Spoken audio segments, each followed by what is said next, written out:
নমস্কার বন্ধুরা, আমি Lima. Welcome to my channel Lima's at home cooking. আশা করি সবাই ভালো আছেন।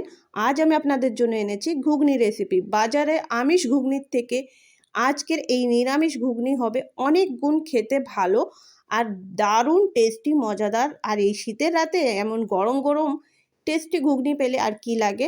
আর যেদিন নিরামিষ হবে এই ঘুগনিটা আপনারা বানিয়ে নিতে পারেন খুবই সহজ প্রসেসে। প্রথমে আমি এই ঘুগনিকে বানানোর জন্য আমি মটরটাকে 3-4 ঘন্টার জন্য ভিজিয়ে রেখেছিলাম। ভালো করে ধুয়ে এখন পরিমাণ হিসেবে জল দিয়ে এটাকে সিদ্ধ করে নেব 2 থেকে 3 সিটি দিয়ে। আর এখানে গোটা করে আমি কিছুটা আলু কেটে নিয়েছি। আর দেখুন সিদ্ধ করে নেওয়ার পর দেখুন খোসাটা অনেকগুলো যে একটু ছাড়িয়ে গেছে, ভালো করে সিদ্ধ হয়ে গেছে। একদম ঘ্যাট না হয়ে যায় এটা লক্ষ্য রাখতে হবে। এরপর এই নিরামিষ ঘুগনির জন্য আমি নিয়েছি 2 ইঞ্চি আদা, 2 চামচ মতো জিরা, 1 চামচ গোলমরিচ, 3 থেকে 4টি কাঁচা লঙ্কা। লঙ্কার পরিমাণটা আপনার হিসেব মতো নিয়ে নেবেন। বেটে নেব এগুলোকে। আর কিছু ফোড়নের জন্য আমি 2টো তেজপাতা, 2টো শুকনো লঙ্কা আর একটু 5 ফোড়ন নিয়েছি। আর এখানে দেখুন কড়াইতে আমি তেল দিয়ে দিয়েছি। তেলটাকে গরম হয়ে যাওয়ার পর ফোড়নের যে মশলাটা আমি রেখেছিলাম সেটা এখানে দিয়ে দিলাম। একটু নেড়ে চেড়ে দেবো, একটু ফোড়নটা পোড়া পোড়া ভাব হবে, তখন আমি দিয়ে দিচ্ছি গোটা কেটে রাখা আলুগুলোকে দিয়ে আমি এটাকে একটু কিছু সময়ের জন্য ভাজা করে নেব। তো প্রথমে আমি সব আলু একসাথে দিয়ে দিলাম। আর এখন এটাকে সামান্য একটু লবণ দিয়ে আমি এটাকে ভাজা করব। লবণ দিলে আলুটা তাড়াতাড়ি সেদ্ধ হবে, একটু নরম হয়ে যাবে। আর যখন ঘুগনিটা রান্না করব তো বেশি সময় লাগবে না, যেহেতু আমি মটরটা সিদ্ধ করে রেখেছি আগের থেকে। তো আলুটা একটু সফট হয়ে গেলে অল্প সময়ের মধ্যে এটা রান্না হয়ে যাবে। তো খুব বেশি সময় লাগে না। তো আমি এখানে অল্প পরিমাণে লবণ দিচ্ছি, খুব বেশি দিচ্ছি না এখন।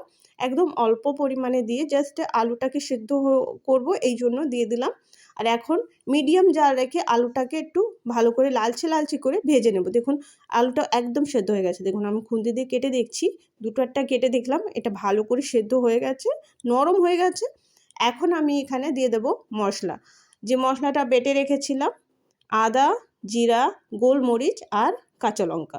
তো এটাকে আমি দিয়ে দিচ্ছি। লঙ্কাটা আপনাদের হিসাবে যেমন আপনারা খেতে ভালোবাসেন সেইভাবে নিয়ে নেবেন, কম বা বেশি নিতেই পারেন, কোনো সমস্যা নেই। আর মশলাটাকে দিয়ে এটাকে ভালো করে কষিয়ে নেব। তো কিছু সময়ের জন্য এটাকে এইভাবে কষিয়ে নিচ্ছি। মশলাটাকে দিয়ে আমি 2-3 মিনিটের জন্য এটাকে ভালো করে কষিয়ে নিচ্ছি। মশলা দিয়ে আলু দিয়ে ভালো করে কষিয়ে নিলে আলু আরেকটু সফট হয়ে যাবে আর মশলাটা বেশ ভাজা ভাজা হয়ে যাবে। 2-3 মিনিটের জন্য মিডিয়াম ফ্লেম রেখে আমি এটাকে কষিয়ে নিয়েছি। জালটাকে হাই করিনি এখনও। এরপর আমি যে সিদ্ধ করা বুট ছিল জল সহই এখানে আমি দিয়ে দিচ্ছি। পুরোটা আমি এখানে দিয়ে দিলাম। আর এখন এখানে আমি স্বাদ মতো লবণ দিয়ে দেবো। যেহেতু আমি সামান্য একটু লবণ আগেই আমি আলুতে দিয়েছিলাম, তো সেই হিসাবে আমি লবণটাকে অ্যাড করলাম। আর এরপর দিয়ে দিচ্ছি পরিমাণ হিসাবে হলদি পাউডার। আর এখানে আপনারা চাইলে কাশ্মীরি লাল যে লঙ্কার গুঁড়ো হয় সেটা দিতে পারেন, কালারটা আরও সুন্দর আসবে। আমি এখানে দিচ্ছি না, কারণ আমার হাতের কাছে ছিল না। আর আমি ওটা দিতেও খুব একটা বেশি ভালো পছন্দ করি না। যখন প্রয়োজন হয় তখনই দিই, যেহেতু এটা বাড়ির জন্যও রান্না করেছি, এই জন্য আমার না দিলেও চলে, এই জন্য আমি দিইনি। আর এরপর কষিয়ে নেওয়ার পর এখানে আমি দিয়ে দিলাম জল, পরিমাণ হিসেবে এখানে জল অ্যাড করে দিলাম। খুব বেশি কষানোর দরকার নেই। ডালটাকে দেওয়ার পর একটু নাড়িয়ে চাড়িয়ে এটাকে আমি জল দিয়ে কভার করে দিলাম। আর যেটুকু মানে গ্রেভি যেটুকু থিকনেস রাখতে হবে সেই হিসেবে জল দেবেন। তো আমি জলটা অ্যাড করার পর এখানে আমি 5 মিনিটের জন্য ফুটতে দেব। 5 মিনিটের জন্য ফুটতে দিলে এটা রান্না কমপ্লিট হয়ে যাবে। আর তার মধ্যে আমি এখানে দেখুন একদম সবুজ তাজা ধনিয়া পাতা নিয়েছি, এটাকে আমি হাতে কুচিয়ে নিচ্ছি ছুরি দিয়ে। আমি ছুরিতে কুচোতে পারি না, আমি বটি ইউজ করি সবসময়। আর আজকে আমি ছুরি দিয়েই কাটলাম। তো যাই হোক, যেভাবে পারছি সেভাবে কেটে নিয়েছি। আর এখন দেখুন 5 মিনিট পর এটা বেশ ফুটে গেছে আর সুন্দর গ্রেভিটা থিকনেস চলে এসছে। আর এটা যখন একটু ঠান্ডা হবে আরও গাঢ় হয়ে যাবে। তো এখন গরম, আমি দেখুন আলুটা একটু চেপে দেখে নিলাম, সুন্দর সেদ্ধ হয়ে গেছে। আর এখানে আমি দিয়ে দিচ্ছি 1/2 চামচ গরম মশলার গুঁড়ো, বাড়িতে তৈরি করাই গরম মশলা এখানে অ্যাড করেছি আমি। আর এখানে উপর থেকে ধনিয়া পাতা দিয়ে দিলাম। আর একটু 1/2 মিনিটের মতো, 30 সেকেন্ডের মতো একটু জাল দিয়ে আমি গ্যাসটাকে অফ করে দেবো। সব কিছুকে ভালো করে মিক্স করে দেবো আর গ্যাসটাকে করে দেবো অফ। আর এটা একদম সুন্দর পারফেক্ট থিকনেস এসছে, একদম মার্কেটে ঘুগনি এই থিকনেসেই থাকে।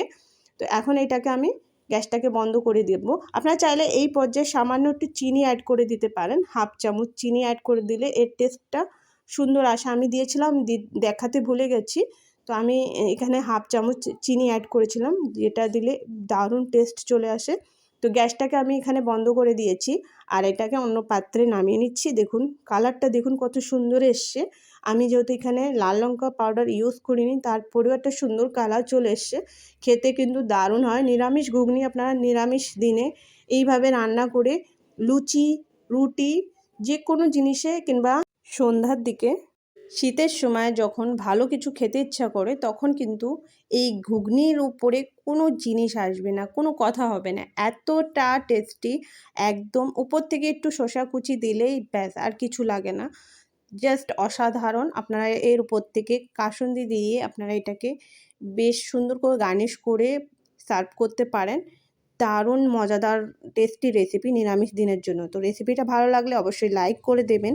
আমার চ্যানেলকে সাপোর্ট করতে, চ্যানেলকে সাবস্ক্রাইব করতে একদম ভুলবেন না।